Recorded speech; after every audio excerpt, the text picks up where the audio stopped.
ನಮಸ್ತೆ. ನಾನು ಈ ಒಂದು ವಿಡಿಯೋದಲ್ಲಿ the renaissance or early modern period, ಇದು ಏನು ಇಂಗ್ಲೀಷ್ ಲಿಟ್ರೇಚರ್ಲಿ ಇತ್ತು, ಇದರ ಬಗ್ಗೆ ಹೇಳ್ತಾ ಹೋಗ್ತೇನೆ. This is the part 4 in relation to my explanation in Kannada about English literature. ಈಗ ಈ ರಿನೈಸನ್ಸ್ ಪೀರಿಯಡ್ ಇದು 1500ರಿಂದ 1660ರವರೆಗೆ ಕ್ರಿಸ್ತಶಕ ಇಲ್ಲಿವರೆಗೆ ಇತ್ತು. ಇದರಲ್ಲಿ ಮುಖ್ಯವಾಗಿ ಹೇಳುವುದಾದರೆ ಅನೇಕ ಭಾಗಗಳನ್ನಾಗಿ ನಾವು ಇದನ್ನು ವರ್ಗೀಕರಿಸ್ಬೋದು. ಮೊದಲನೇದಾಗಿ ಹೆನ್ರಿ ದ 8th ಮತ್ತು ಎಡ್ವರ್ಡ್ ದ 6th ಇವರ ಅವಧಿ. ಆನಂತರ ಬಹಳ ಮುಖ್ಯವಾಗಿ Elizabethan age. This starts in the year 1558 and ends in 1603.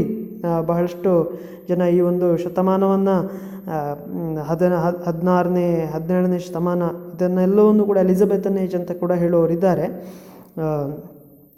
Especially ಇದು ಕ್ವೀನ್ ಎಲಿಜಬೆತ್ ಫಸ್ಟ್ ಇವರ ಒಂದು ಆಡಳಿತಾವಧಿ ಆಗಿರ್ತದೆ. 1558 to 1603.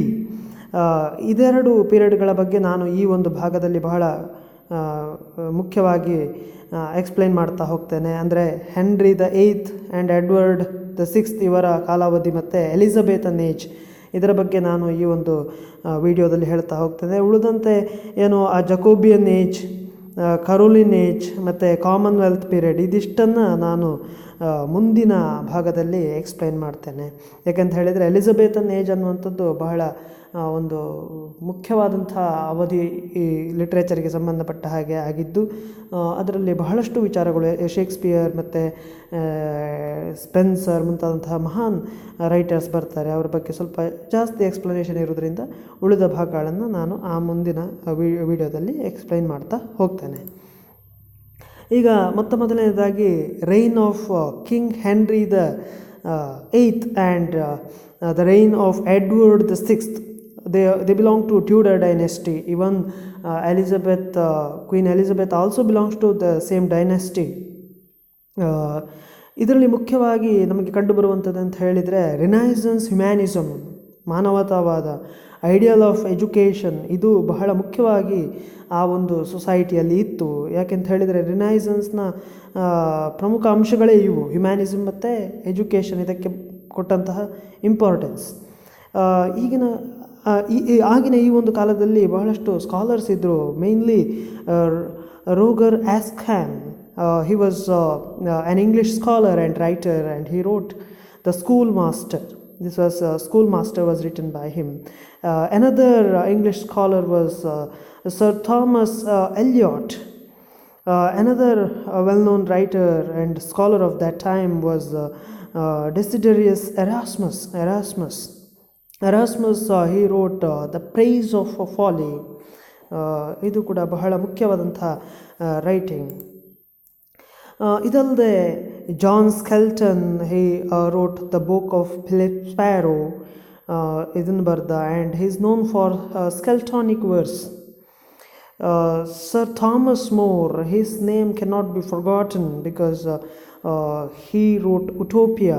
That is a well-known book for almost all of us, and this is an essay in 2 books. Sir Thomas More was a courtier, ಒಬ್ಬ ರಾಜನ ಕೋರ್ಟಲ್ಲಿದ್ದಂಥ ಅರಮನೆಯಲ್ಲಿದ್ದಂಥ ಒಬ್ಬ ಪಂಡಿತ, and he was a chancellor to King Henry the 8th. Utopia is his famous writing. Then Watt ಅನ್ನುವಂಥ ವ್ಯಕ್ತಿ, along with another person, Surrey, he founded, they can be called, Watt and Surrey can be called the founder of Renaissance poetry. English Renaissance ಪೊಯಿಟ್ರಿಗೆ ಬಹಳ ಮುಖ್ಯವಾದಂಥ ತಳಹದಿಯನ್ನು ಹಾಕಿಕೊಟ್ಟಂಥವರು ಈ ಇಬ್ಬರು ವ್ಯಕ್ತಿಗಳು. Surrey, he introduced blank verse in English literature. Blank verse ಅಂತ ಹೇಳಿದರೆ ವರ್ಸಿಗೆ ಯಾವುದೇ ರೀತಿಯಾದಂಥ ರೆಸ್ಟ್ರಿಕ್ಷನ್ಸ್ ಇಲ್ಲದೆ ಬ್ಲ್ಯಾಂಕ್ ಅಂದರೆ ವರ್ಸ್ಗಳೇ ಬಹಳಷ್ಟು ಇಂಟ್ರೊಡ್ಯೂಸ್ ಮಾಡದೆ ಬರೆಯುವಂಥ ಒಂದು ಕ್ರಮ. ಇದು ಇಟಾಲಿಯನ್ ಲ್ಯಾಂಗ್ವೇಜಲ್ಲಿ ಆ ಸಾಹಿತ್ಯದಲ್ಲಿತ್ತು. ಅದನ್ನು he introduced in English literature also when he translated the book 2 and 4 of Virgil's Aeneid Virgil ಬರೆದಿರುವಂಥ ಆ್ಯನಿಡನ್ನು ಲ್ಯಾಟಿನಿಂದ ಇಂಗ್ಲೀಷಿಗೆ ಟ್ರಾನ್ಸ್ಲೇಟ್ ಮಾಡುವಾಗ ಅವನು ಇದನ್ನು ಯೂಸ್ ಮಾಡಿದ, ಬ್ಲ್ಯಾಂಕ್ ವರ್ಸನ್ನು ಯೂಸ್ ಮಾಡಿದ ಫಸ್ಟ್ ಟೈಮ್ ಏನು ಇಂಗ್ಲೀಷ್ ಲಿಟ್ರೇಚರ್ ಅಂತ ಹೇಳ್ಬೋದು. Next the most important thing you should not forget is Tottel's Miscellany. This was the first anthology of English ಲಿಟ್ರೇಚರ್ನ ಮೊದಲನೆಯ ಕವನ ಸಂಕಲನ ಅಂತ ಇದನ್ನು ಹೇಳ್ಬೋದು. It was first published in 1557. It was published by Richard Tottel. And when it was originally published, the title of the anthology was Songs and Sonnets. Songs and Sonnets ಅಂತ ಹೆಸರಲ್ಲಿ with 271 poems, ಬೇರೆ ಬೇರೆ author's ಬರೆದಂತಹ poems, 271 poemsನ್ನು ಇಲ್ಲಿ publish ಮಾಡಿದ್ದು. And now it is called Tottel's Miscellany because it was published by Richard Tottel. ಇನ್ನು ಮುಂದೆ ಏನು 1558 1603 Elizabethan age, and the name itself says it was the rule of Elizabeth first. 1558 to 1603 she was the one who belongs to Tudor dynasty, and during her rule there are so many very notable incidents. We could observe the development in commerce. British commerce develop ಆಯಿತು, trade, maritime power, geographical ಎಕ್ಸ್ಪ್ಲರೇಷನ್ ಮತ್ತು ಏನು ವಿದೇಶಗಳ ಜೊತೆಗೆ ಸಮುದ್ರ ಮಾರ್ಗದ ಮೂಲಕ ಹೋಗಿ ವ್ಯಾಪಾರ ನಡೆಸುವಂಥದ್ದು ಇದೆಲ್ಲ ಇತ್ತು. ಆ್ಯಂಡ್ ನ್ಯಾಷನಲಿಸ್ಟ್ ಫೀಲಿಂಗ್ ಇದು ಕೂಡ ಬಹಳ ಒಂದು ಮುಖ್ಯವಾದಂಥ ಒಂದು ವಿಚಾರ ಆ ಸಂದರ್ಭದಲ್ಲಿ ಆಗಿ ಬಂತು. ಎಲಿಜಬೆಥನ್ ಟ್ರ್ಯಾಜಿಡಿ, ಆಗಿನ ಕಾಲದಲ್ಲಿ ರಚನೆಯಾದಂಥ ಟ್ರ್ಯಾಜಿಡಿ, ಅಪಾರ್ಟ್ ಫ್ರಮ್ ಶೇಕ್ಸ್ಪಿಯರ್ ಬರೆದಿರುವಂಥದ್ದು ಏನು Gorboduc. It was by Thomas Norton and Sackville. It was the first play in blank ವರ್ಸಲ್ಲಿ ಬರೆದಂಥ first drama, and it is a revenge tragedy. Next Elizabethan ಕಾಮಿಡಿಯು ಕೂಡ ಆಗಿನ ಕಾಲದಲ್ಲಿ ರಚನೆ ಮಾಡಿದರು. ಪ್ರಾರಂಭ ಅಲ್ಲ, ಅದಕ್ಕಿಂತಲೂ ಹಿಂದೆ ಇತ್ತು, but this is period where you could find lot of works in relation to drama. Ralph Doister ಅನ್ನುವಂಥದ್ದನ್ನು Nicholas Udall he wrote that, and Gamer Gurton's Needle, it is very controversial. Who wrote this? The author of this is very controversial. We don't know who actually wrote it. Next, the most important figure in Elizabethan period is Shakespeare, and of course nobody can say that they don't know Shakespeare. But if you look at his works, there are many, and again Shakespeare's canon is controversial. What are the different works written by Shakespeare? He wrote comedies, he wrote tragedies, he wrote even sonnets. Let's see the major writings of Shakespeare. They were later published in quartos and folios. ಕ್ವಾರ್ಟರ್ಸಲ್ಲಿ publish ಆಯಿತು. ಅದೆಲ್ಲವೂ ಕೂಡ ಶೇಕ್ಸ್ಪಿಯರ್ಸ್ನ ರೈಟಿಂಗ್ಸ್ಗಳು ಆಗಿತ್ತು. Comedies ಯಾವುದೆಲ್ಲ ಅಂತ ಹೇಳಿದರೆ all's well that ends well, as you like it, the comedy of errors, love's labour's lost, measure for measure, the merchant of Venice, the merry wives of Windsor, the midsummer night's dream, much ado about nothing, The Taming of the Shrew, Twelfth Night, The Two Gentlemen of Verona, The Two Noble Kingsmen. ಇನ್ನು historical ಡ್ರಾಮಾಸನ್ನು ಕೂಡ Shakespeare ಬರೆದ. History ಅಂದರೆ actually ಮೊದಲು ಆಗಿ ಹೋದದ್ದು ಬೇರೆ ಬೇರೆ ರಾಜರುಗಳ ಬಗ್ಗೆ ಅವರ ಕುರಿತಾಗಿ ಕೆಲವೊಂದು ಡ್ರಾಮಾವನ್ನು ಶೇಕ್ಸ್ಪಿಯರ್ ಅಲ್ಲಿ ಬರೆದಿದ್ದ. Henry fourth part 1, Henry fourth part 2, Henry the fifth, Henry the sixth part 1, part 2, part 3, henry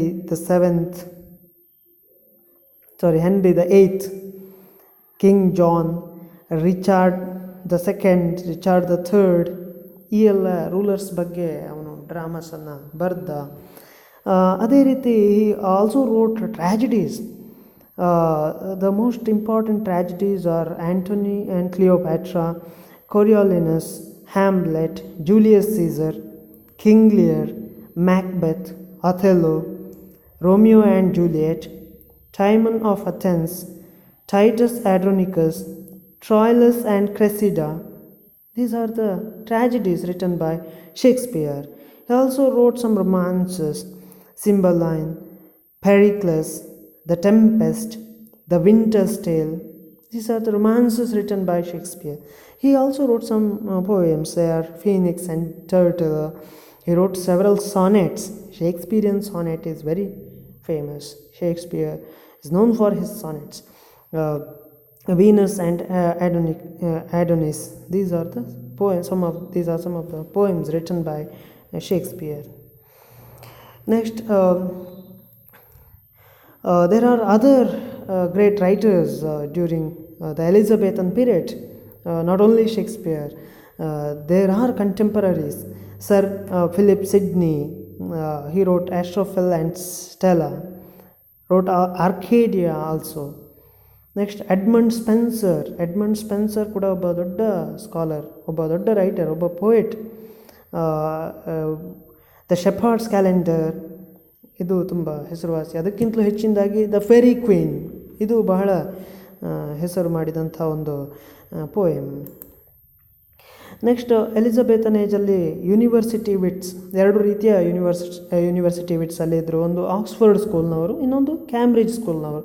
ಈ ಆಕ್ಸ್ಫರ್ಡ್ ಯೂನಿವರ್ಸಿಟಿ ವಿಟ್ಸ್ ಯಾರು ಅಂತ ಹೇಳಿದರೆ John Lyly, George Peele, Thomas lodge.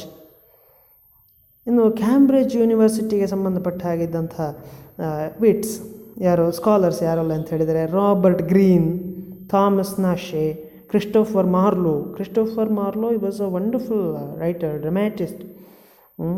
ಅಲ್ಲೇ Christopher Marlowe, he wrote Tamburlaine the Great, The Jew of Malta, Dr. Faustus. These are the important works by Christopher Marlowe. Then in Elizabethan age there were other writers apart from these, apart from Marlowe, Spencer and Shakespeare. We also have Ben Jonson. He wrote Every Man in His Humour, Walpole or The Fox, The Alchemist ಇದೆಲ್ಲ. ಅದೇ ರೀತಿ Francis ಬೇಕನ್ ಅನ್ನುವಂಥ ಒಬ್ಬ ದೊಡ್ಡ essayist, ದೊಡ್ಡ writer. The advancement of learning, ಒಳ್ಳೆಯ ಒಂದು ಬರಹ ಇದು. ನೌಮ್ ಆರ್ಗಾನಮ್ ಇದು. ಇದೇ ರೀತಿ John Donne, he was a very great poet. The flea, Donne ಬರೆದಿರುವಂಥ the flea, the canonization, valediction forbidding mourning, okay, holy sonnets, ಇದೆಲ್ಲ ಜಾನ್ ಡನ್ ಬರ್ತಿರುವಂಥ ಕೆಲವೊಂದು ಕೃತಿಗಳು. ಜಾನ್ ಡನ್ ಇನ್ನು ಮುಂದೆ ಬರುವಂಥ ಜಕೋಬಿಯನ್ ಪೀರಿಯಡ್, ಇದರಲ್ಲಿಯೂ ಕೂಡ ಬಹಳಷ್ಟು ಸಾಹಿತ್ಯವನ್ನು ರಚನೆ ಮಾಡಿದ್ದಾನೆ. John Donne is not only there in Elizabethan age, is also there in Jacobean age. ಆ ಒಂದು ಪೀರಿಯಡಲ್ಲಿಯೂ ಕೂಡ ಅಲ್ಲಿ ಜೇಮ್ಸ್ ಫಸ್ಟ್ ಅಂತ ಏನಿರ್ತಾನೆ ಅವನ ಅವನ ಆಡಳಿತ ಅವಧಿಯಲ್ಲಿ ಕೂಡ ಜಾನ್ ಡನ್ ಬರೆದಿದ್ದಾನೆ. So John Donne is a great writer even in the next period as well. ಇನ್ನು ಪಾರ್ಟ್ 5 ನಾನು ಉಳಿದಂತಹ ಈ ರಿನೈಸೆನ್ಸ್ ಪೀರಿಯಡ್ನ ಉಳಿದಂತಹ ಏಜಸ್ ಯಾವುದೆಲ್ಲ ಇದೆ, ಇದೆಲ್ಲ ರಿನೈಸೆನ್ಸ್ ಪೀರಿಯಡಲ್ಲೇ ಬರುವಂಥದ್ದು ನೋಡಿ. Jacobian age, Caroline age, Commonwealth period, ಇದಿಷ್ಟು ಅಂದರೆ ಸಾಧಾರಣ 1660 ಇಲ್ಲಿವರೆಗೆ ಇದು ರಿನೈಸೆನ್ಸ್ ಪೀರಿಯಡೇ ಆಗಿರ್ತದೆ. ಈ ರಿನೈಸೆನ್ಸ್ ಪೀರಿಯಡಲ್ಲಿರುವಂಥ ಏಜಸ್ ಇದೇನಿದೆ, ಈ ಉಳಿದಂಥ 3 ಏಜಸ್, ಇದರ ಬಗ್ಗೆ ನಾನು ಮುಂದಿನ ಭಾಗದಲ್ಲಿ ಅಂದರೆ ಪಾರ್ಟ್ 5 ಎಕ್ಸ್ಪ್ಲೈನ್ ಮಾಡ್ತೇನೆ. ಇದನ್ನು ನೀವು ಸುಲಭವಾಗಿ ನೋಟಿಫಿಕೇಷನಲ್ಲಿ ಪಡ್ಕೊಳ್ಬೋದು. ಅದಕ್ಕೋಸ್ಕರ ನೀವು ಸಬ್ಸ್ಕ್ರೈಬ್ ಬಟನನ್ನು ಕ್ಲಿಕ್ ಮಾಡಿ, ಹಾಗೆ ಬೆಲ್ ಐಕಾನನ್ನು ಕ್ಲಿಕ್ ಮಾಡಿ. ಆ ಮೂಲಕ ನೀವು ಅದನ್ನು ಸುಲಭವಾಗಿ ಆ ವಿಡಿಯೋವನ್ನು ಪಡ್ಕೋಬಹುದು. ಧನ್ಯವಾದಗಳು.